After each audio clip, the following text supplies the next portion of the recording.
Well, I'm very pleased again to have Mr. Tom Homan, the Border Czar, joining me today. And uh, I want to share a few things about Tom before we get started that you may not know.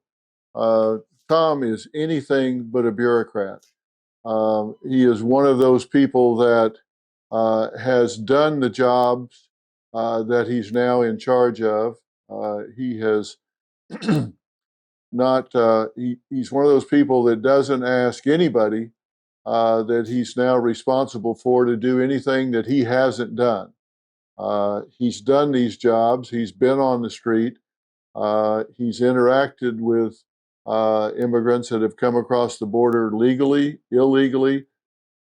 He's dealt with the criminals. He's been in the jobs that are now so closely scrutinized by uh, many in America and getting criticized by many in America. He's watched this change generation after generation. And now he's the one that everyone looks to that wears that badge and wears that uniform. And he's the one responsible for the highest number of recruits, highest number of applications, and I think the best morale that we have seen um, among ICE and Border Patrol, certainly since I've been aware of that agency. Mr. Homan, thanks for sitting down with me again. Hey, thanks for having me, Doctor. Um, I'm I'm always anxious to talk to you to catch up with what's going on, and I've got some very specific questions this time. Um, I know that you've just uh, had a visit on Bill Maher's Real Time, and after speaking with him and an awful lot of the other media, I'm curious, what do you think the biggest misunderstanding is of ICE with people in America right now that are critical of ICE? I know that I think most people in America are very supportive of ICE and of Border Patrol, but I want to hear from your own I want to hear your own thoughts about what you think the biggest misunderstanding is about ICE agents and Border Patrol and the fight against illegal immigration. What do you think the biggest misunderstandings are? Exactly what they're doing. Who they arrested, and what is their priorities, what are their focus? Because if you read a lot of the media, they're out separating families, destroying communities. But that's why I like doing shows like Bill Maher. He actually brought that up in the beginning about me coming on the show and thanking me. And I told him, I said, I've never turned down an invitation. I think it's critical to do shows like that because they're the people who may not agree with what's happening because they're misinformed. So, I enjoy doing shows like that. Hopefully today, they might not all agree with me. They understand why we're doing what we're doing and understand exactly what we're doing because I explained the data, who we're arresting every day. And hopefully a few of them are sitting back and say, okay, well, now I get it. So biggest misconception is what I read in the media and what I hear from protesters about what ICE is doing.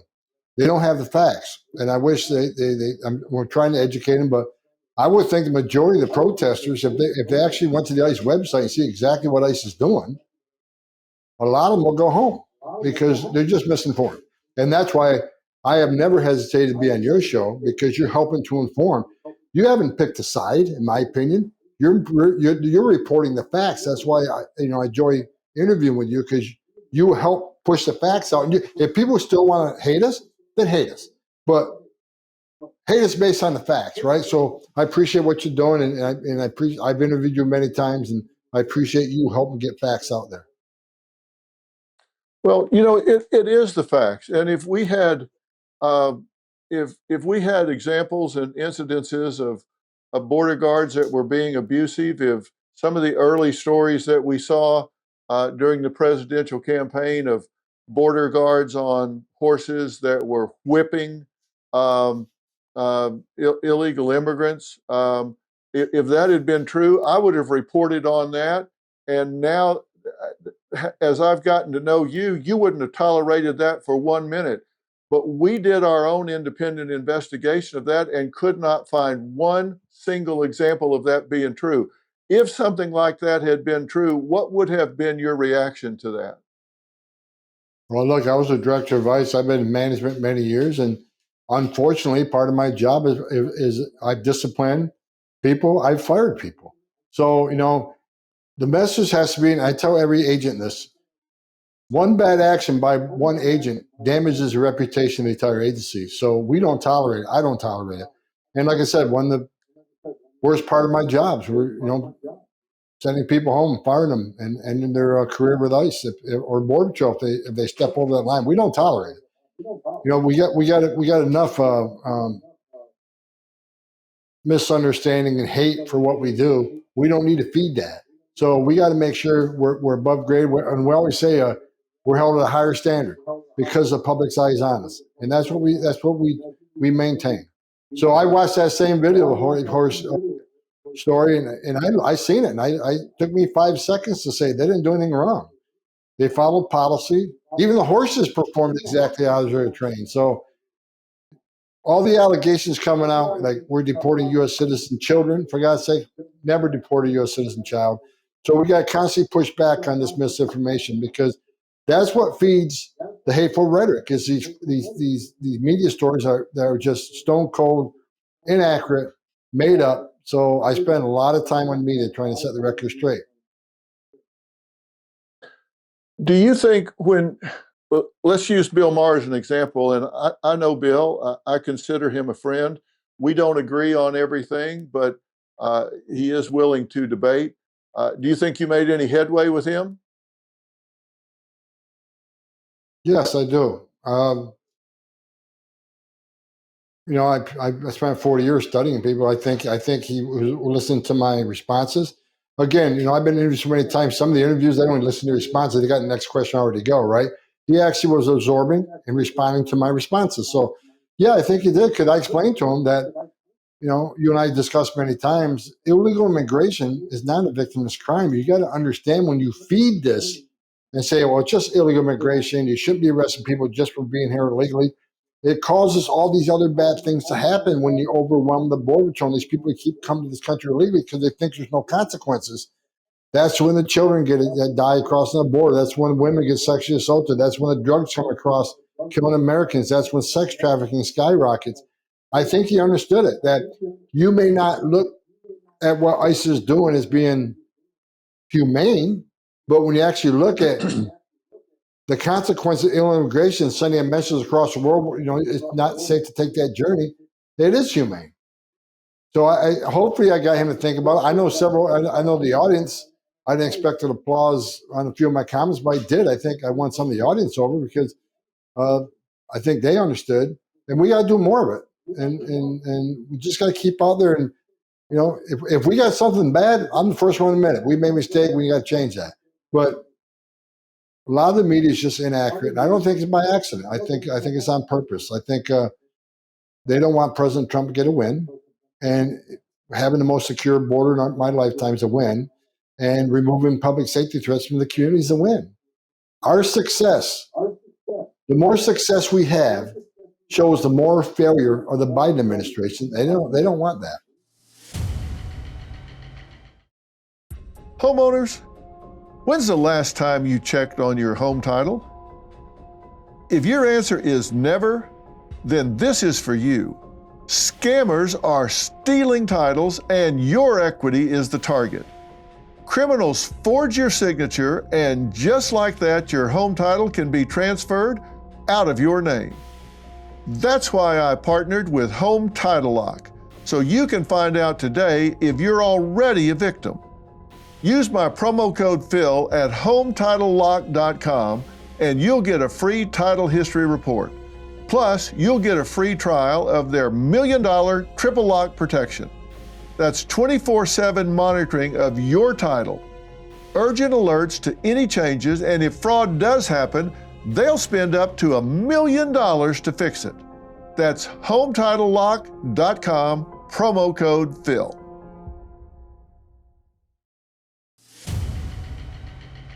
I think when you've got people that are not really invested in the cause, they're not really involved with what's going on. They just are hired guns, so to speak. They'll move from this action to this action. They might be protesting Hamas this week. They might be protesting ICE next week. They might be protesting some other cause the next week. It's just, they're just bodies for hire that'll come, get briefed for 15 minutes and then go out and yell and scream. It's real hard for people to understand what people are really concerned about, what they're really protesting about. And I have to tell you, in LA, for example, when I was listening to, and I know we had cameramen and their crews that were just mixed in the crowd, listening to what people were saying and doing. Their report back to me is a lot of these people have no idea what they're protesting. They have no idea what's going on. They're just assigned to go to this location and make noise. And that Right. was really upsetting to me. And most of the ones who cross that line from protesting to criminal activity are the paid agitators. They get paid more to, cross that line. The average citizen wants to, look, I support the First Amendment. Like 1,000 people in my lake house, that's fine. Protest all you want. Just don't cross that line in criminal activity. And I think from the intelligence reports I'm seeing, most of the where the protests turn to criminal activity, a lot of them are being paid to do that. And that's why President Trump is committed to having the FBI investigate who's funding this. And if you're funding protests, okay, but if you're funding criminal activity, if you're funding the attacks on ICE, if you're funding the doxing of ICE agents, if you're funding the destruction of federal property, you're going to be investigated and held accountable. And President Trump committed to that, and he's serious about it. And we will find some of these people, and I hope they get prosecuted, because attacks against ICE agents are up over 1,000%. We've lost tens of millions of dollars in destruction of federal property that these protesters pay for. I mean, it's all coming out of the tax base. So I'm glad President Trump's stepping up and he's going to hold these people accountable. So I welcome those investigations, and we'll see we'll let the American people know who's funding this, and they can make their own judgment. When people stop talking, that's when violence erupts. When the conversation dries up, when people run out of ways to express themselves, when the debate stops, the conversation ends, that's when people resort to violence. You're exactly right. When the conversation stops, the chances of violence occurring increases. We all know that. There is a percentage that will feel emboldened, empowered to take action, because if a U.S. senator thinks you're a terrorist, you must be a terrorist. So I agree 100%, and that's why I've been pushing since day one. Stop the hateful rhetoric. You can disagree with what we're doing, but the hateful rhetoric, there's no place in no place for it, especially from a member of Congress who people need to understand. They enacted the laws that ICE enforce. ICE isn't making this up. They're enforcing laws passed by Congress, and they're funded to enforce. Budget. They're appropriated funding to enforce those laws.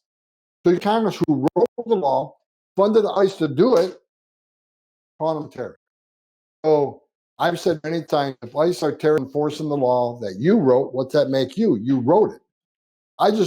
I really think a lot of them, when they use those terms, don't really believe it. But again, they don't want to give President Trump a win. And I think every congressperson, whether you're Democrat, Republican, Independent, you should want the President of the United States to succeed, number one, regardless of what party you're from. And number two, I think they have the responsibility also for their in the districts they represent to remove public safety threats that are a danger in their communities, their constituency. And knowing that ICE is concentrating on that, you would think they want to support ICE to make their community safer, right? One of the reasons I think, truly believe, we have the most secure border in the history of this nation has a lot to do with what ICE is doing. Border Patrol did a tremendous job. President Trump's done a tremendous job giving us the most secure border in history. But very few people are even coming to the border now. Why is that? It's because you're seeing there are consequences. They're seeing ICE is out there doing these operations. And that's one of the reasons we have the most secure border, which is the most secure border you and I have talked about many before. Fentanyl deaths decreased. Sex trafficking, women and children decreased. No unexpected terrorists cross country decreased, right? And the cartels are going broke.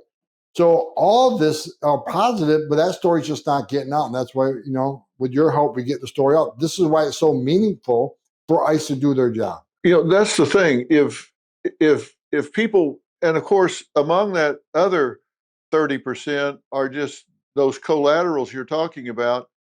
If you go into the neighborhood to go after a criminal target and you go where they're residing and there's 3 or 4 other people in that dwelling and they're here illegally, you can't just walk past them and take just the criminal.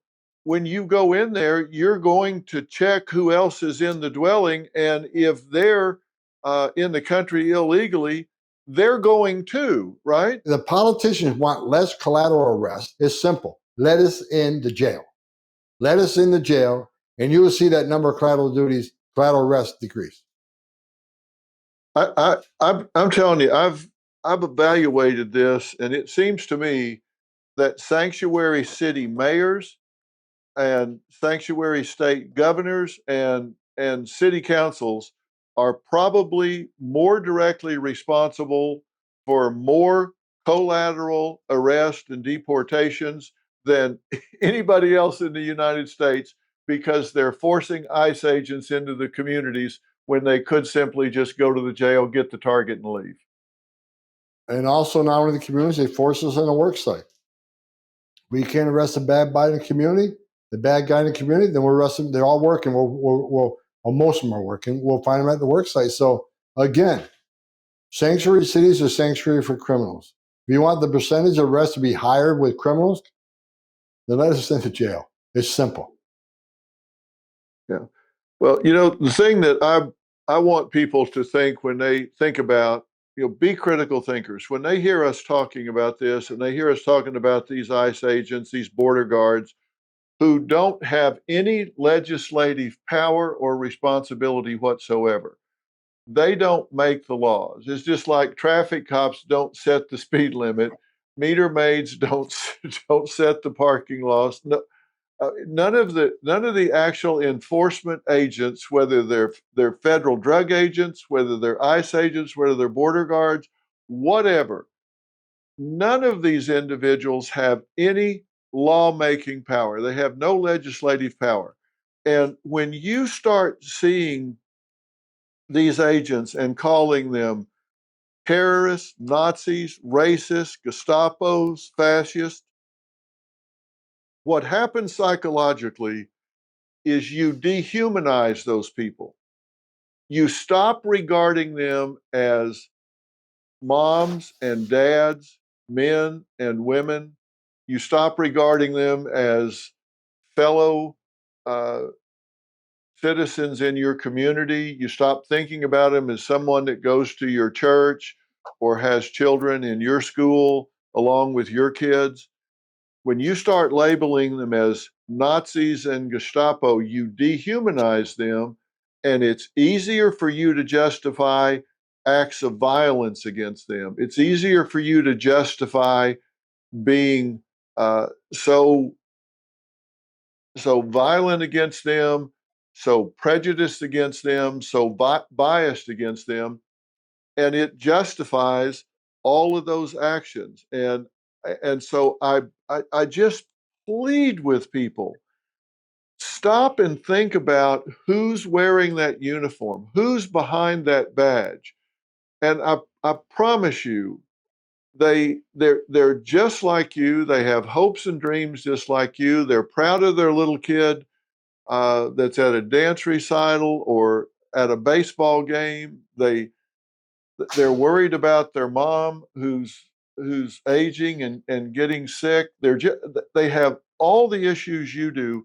You've just dehumanized them by putting a label on them, so it makes it easier for you to be ugly about them. And I'm just asking people to stop and think.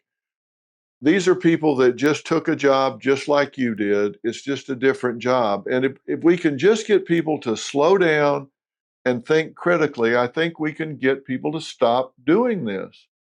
Um, and, and it And begins if I, with our leadership. President Trump wants people to stop this. You want people to stop this. Everybody that is a critical thinker wants this to stop. well, you're exactly right. And thank you for saying that, because I say all the time that men and women of ICE and Border Patrol, as you said, are moms and dads too, and they don't hang their heart on a hook when they come to work. I mean, people think I'm a tough guy.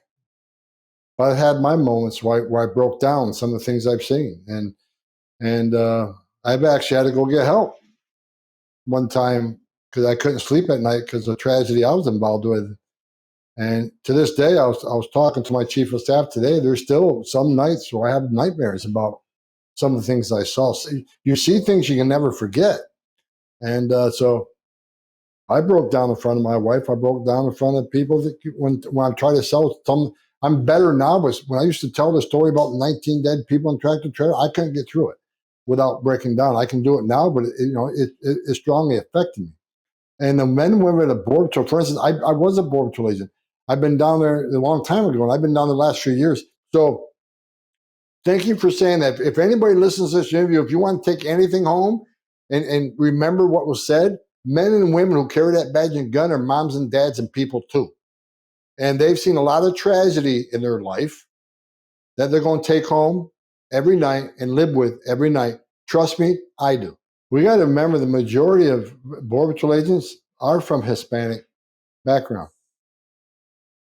So, it's not a racist thing. So some of the things we do are sad and unfortunate. When I was a cop, I did a lot of sad things.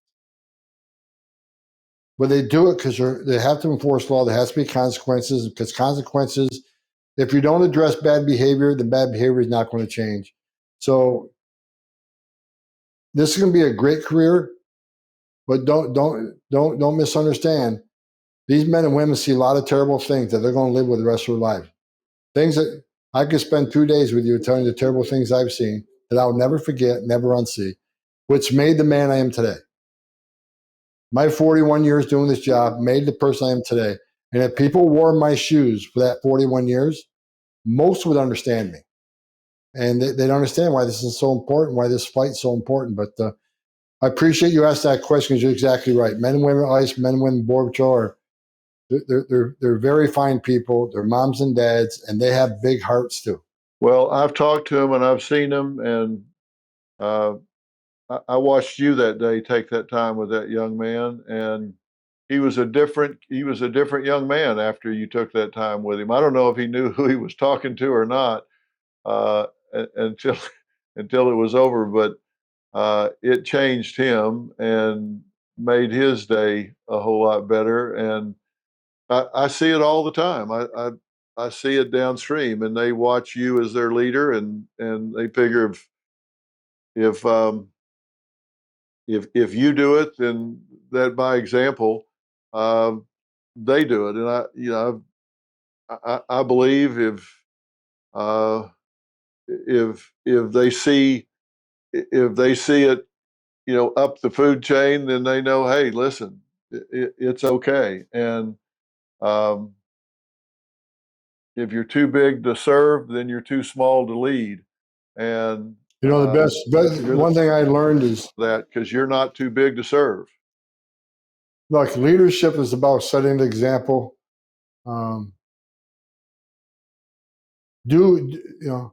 Like I've said many times to you, the men and women that work for me, they know that I'm not asking them to do anything I didn't do myself. And to this day, I don't let someone carry my bag. I carry my own bag. I just, you lead by example. You got to earn respect. You can't demand it. And I came back for the second time out of retirement because I know this job well. I know the men and women of ICE and Border Czar well because I was in both of those organizations. I served in those organizations. I wore those uniforms. And I just wanted to let them know. Look, I've seen this for 40 years. I've worked for 6 different presidents. I've seen hundreds of policies come and go. I know what policies worked, what policies failed. So I came back to help the men and women of Border Czar and ICE succeed because I've seen the damage done. I've seen the good things. I've seen the bad things. So, and when I go to a field office, I try to shake every hand I see because I've been in their shoes. I wore those shoes. I've done that job. So I think that's a lot to do with doing the right thing because they've seen it. I've seen it. I'm not a perfect man, but I know this job, and I support the men and women of Border Czar and ICE very much because I know what a difficult job they have because I did it. I'm not a political appointee. I did it. So whatever knowledge I can share with them, friendship. And I told them the first time I retired, I'll never lose their 6. I'm always going to have your 6. And someday I'm going to retire again for the 3rd time. And I'll keep fighting from the day I die because I know what the tragedies they've dealt with and seen that they'll never forget. It's a brotherhood. I want to let them know I'm always going to be there for them. This may be too personal, but you took a massive pay cut to take this job. Is that correct? Oh, yeah. Yeah. You didn't do this. You didn't do this to get rich. No, you're going to get rich at this job. I took a huge pay cut to come back. I did pretty good in the private sector, my own company. But you know what? When the president of the United States calls you, you can't say no, especially after 4 years of watching what the Biden administration did. And you and I talked about this before. I woke up every day pissed off. How many children drowned in the river last night? How many women got raped by the cartel last night? How many women and children were sex trafficked across that open border last night? How many Americans died from fentanyl poisonings because that was an open border? Every morning I woke up, he died last night. So I woke up every day pissed off. I care about this country. I care about everybody. I care about illegal aliens dying. Under Joe Biden, over 4,000 aliens died making that journey. 250,000 Americans died from fentanyl overdoses. I care about everybody. I care about illegal aliens. I understand why they want to be a part of the greatest nation on earth. I get it. But entering the country illegally shouldn't be a death sentence. And when you have a secure border, when 96% less people are coming right now under President Trump, he's saving thousands of lives every week.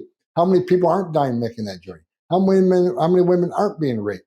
How many children aren't dying making that journey? How many pounds of fentanyl isn't getting into the country? How many terrorists are not crossing that border?